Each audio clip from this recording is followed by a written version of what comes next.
Olá, este é o Análise Aftermarket Automotivo, mais um programa da ATV.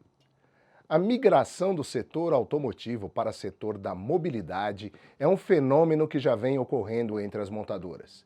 Em abril, durante a Automec, assistimos à chegada deste conceito com mais força agora também entre os sistemistas e fabricantes de autopeças. Algumas empresas, inclusive, já adotaram o termo mobility como sobrenome. Estamos vivendo um tempo em que o carro começa a deixar de ser um produto para se tornar um serviço. Como consequência, cada vez mais o uso do carro tende a prevalecer em relação à posse do veículo. Em nosso dia a dia, é fácil comprovar esse movimento a partir da chegada dos aplicativos de transporte compartilhado, como Uber e 99. Entre os fatores de estímulo ao crescimento destas plataformas no Brasil, estão questões como a economia de combustível, redução nos custos de manutenção, seguro, IPVA, estacionamento, licenciamento e demais despesas relacionadas à propriedade de um automóvel.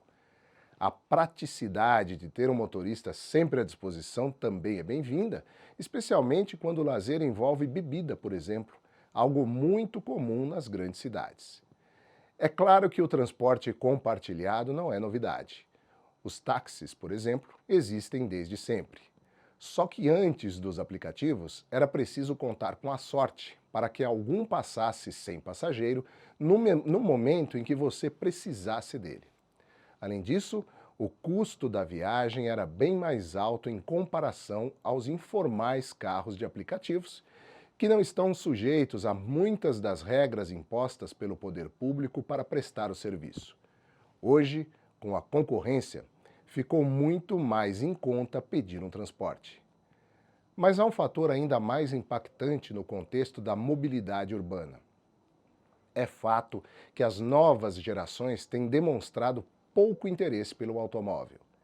Pesquisa divulgada pelo Detran de São Paulo mostrou que no período de 2015 a 2021, o número de habilitações para pessoas na faixa etária entre 18 e 30 anos caiu 10,5%. É claro que o fator econômico tem peso nesta estatística, mas não só ele. A questão é, acima de tudo, cultural.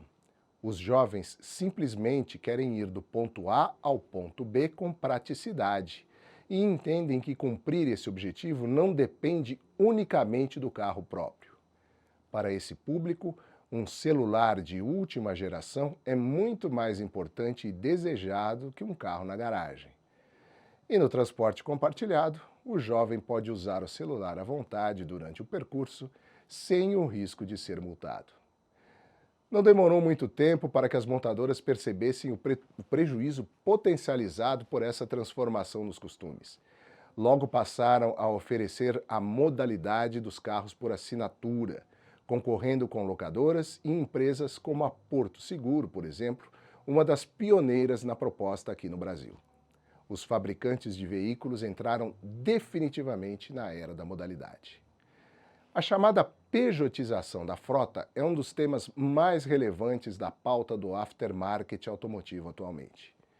Isso vem de fato acontecendo, os números comprovam. Em maio deste ano, as vendas diretas de veículos representaram 48% do total dos licenciamentos no Brasil, o que representa um crescimento superior a 20% em 10 anos. Ou seja, hoje, a cada 2 carros vendidos no país, um vai para a pessoa jurídica. É claro que é preciso descontar desse total os MEIs, taxistas e outras modalidades de aquisição. Mas ainda sobram muitos carros indo parar nas mãos de frotistas diversos, principalmente das locadoras. Estas empresas compram, em média, 30% de todos os carros vendidos no país mensalmente. E o fenômeno é global. Pesquisa do Boston Consulting Group, em parceria com a CLEPA, revelou que em apenas 5 países europeus, Alemanha, França, Reino Unido, Holanda e Polônia, a frota pejotizada movimentará um volume de 45 bilhões de euros em 2030, o equivalente a 37% no mercado total de reposição. Lá, no Velho Mundo, haverá também uma forte adesão das frotas aos carros elétricos. Toda essa transformação é potencialmente disruptiva para o mercado de reposição.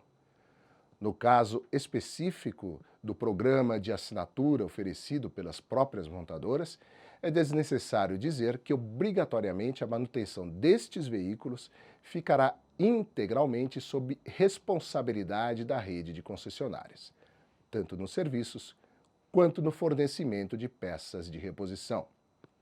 A pesquisa da CLEPA aponta que os requisitos do cliente, as características do carro e as pressões de custo mudarão. A idade média dessa frota, por exemplo, será muito mais baixa do que a que circula hoje. Com isso, a fim de atender às necessidades das empresas frotistas em um segmento de clientes emergente, além de manter e fortalecer sua posição no mercado, os participantes da reposição independente serão convidados a ajustar seu foco estratégico. O crescimento da frota pejotizada oferece ao aftermarket automotivo a oportunidade de aumentar significativamente sua carteira de clientes com altos volumes de negócios e expandir o portfólio de serviços para atender a essas empresas de forma a contemplar todas as suas necessidades.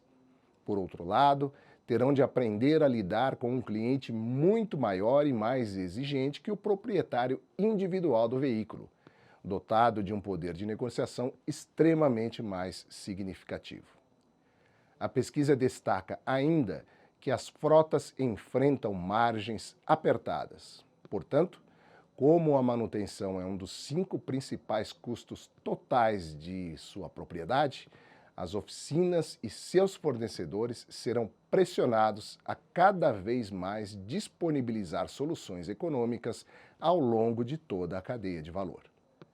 De qualquer forma, estabelecer parcerias com os frotistas se torna uma alternativa promissora para o aftermarket independente.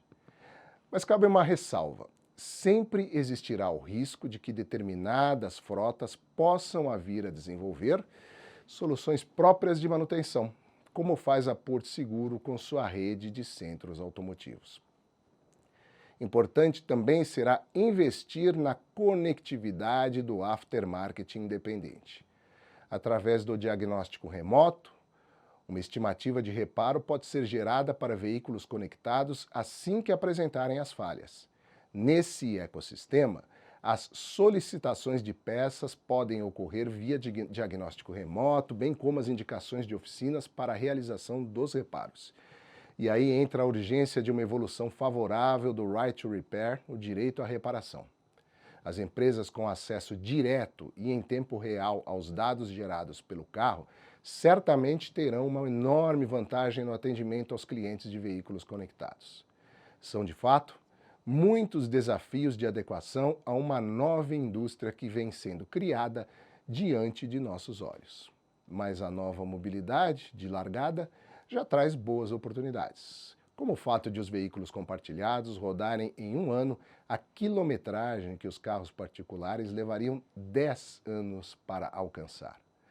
Mais do que nunca, cabe ao aftermarket automotivo não apenas acompanhar muito de perto as macro tendências do universo automotivo como um todo, e mais do que isso, ter a visão e agilidade para orientar suas estratégias a fim de atender às exigências em permanente e rápida transformação.